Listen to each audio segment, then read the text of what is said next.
What's going on, guys? Welcome back to my channel. In this video, I'm going to show you the interpretations of the sayings from the book Who Moved My Cheese. So this is a great business and life book. It will make you think different about change. So if you want to avoid change completely, this book might change your mindset. For me, it didn't really have a big impact. It might have strengthened some of the thoughts in my mind, but that's pretty much it for me. But I might have a better change for you guys. In the description box, I'm gonna link you guys a free PDF of the book so you can read the full book if you haven't already. But yeah, let's get straight to the sayings. So the first saying from the book, Who Moved My Cheese, is having cheese makes you happy.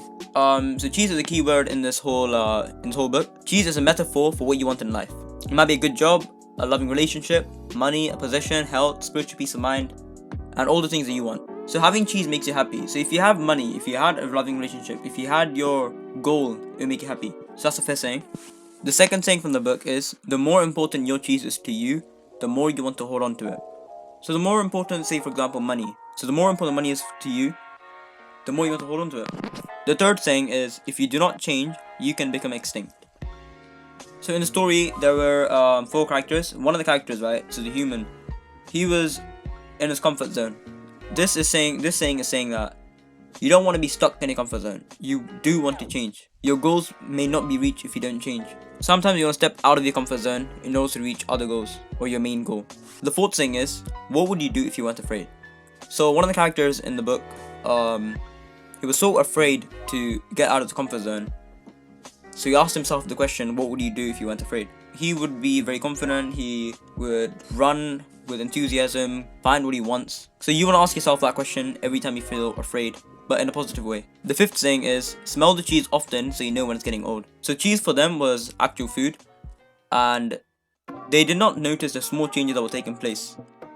The cheese was getting old, right? The food was getting old, but these guys did not notice, did not pay attention to that, and they continued eating it and kept thinking, oh yeah, and plus it was decreasing over time, and they thought it's going to be there tomorrow and the day after and so on. So you want to pay attention to small changes that take place around you. The sixth saying is, movement in a new direction helps you find new cheese. So if you repeatedly did the same thing again and again and again, you've seen no results, but you still continue doing it again and again and again, it's not going to help you at all. You're not going to get anywhere. So you want to take a different direction, different route, different way, and see where that gets you. If that doesn't work, you want to continue changing, going a different direction, to eventually get to your goal. The seventh thing is, when you stop being afraid, you feel good. With so many beliefs putting you down, so many worries putting you down, when you put them all to the side, you will feel good. The eighth thing is, imagining yourself enjoying your new cheese leads you to it. So what the character did in this book was that he kept imagining himself getting to what he wants. So the food, right, it was empty and he was so tired and hungry, and he wanted to find it, so he imagined himself tasting the cheese, having it in his hands, seeing variety of cheeses, and that helped him, that motivated him to get to the cheese. The ninth saying is, the quicker you let go of old cheese, the sooner you find new cheese.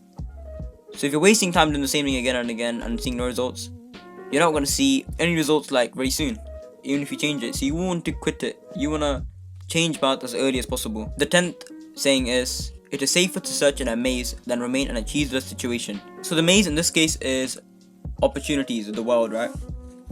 So what the characters did was, they were stuck in a room where there was no cheese at all, where they could have searched outside the room, where they had many opportunities. The 11th saying is, old beliefs don't lead you to new cheese.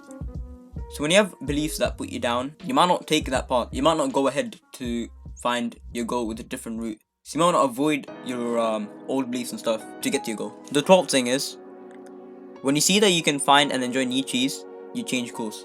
So I'm not fully sure what this saying means, but what I'm thinking is, on your way to finding a goal, when you change a little bit, when you see a little bit of change, a little bit of success on the way to your main goal, you kind of change what you thought before. You might thought, if I take this route, I'm never gonna get to my destination, I should just continue what I'm doing. But then when you see a little bit of change on the new route, your mind completely changes. 13th saying is, noticing small changes early helps you adapt to the bigger changes that are to come. What these characters did was that they did not notice the amount of cheese decrease over time. They did not notice the cheese get older over time. And when the cheese was finished, they had no clue what to do next. They were completely shocked and surprised. You want to spot changes. You want to make sure you know what you're going to do next. And that's pretty much all the sayings in the book. And yeah, you might want to implement these into your life. You might want to use these sayings and see how your life kind of changes. If you found any value from this video, please do drop a like. Check out my other videos. You might like some of my videos, and hopefully you want to subscribe. And yeah guys, I'll see you in the next video.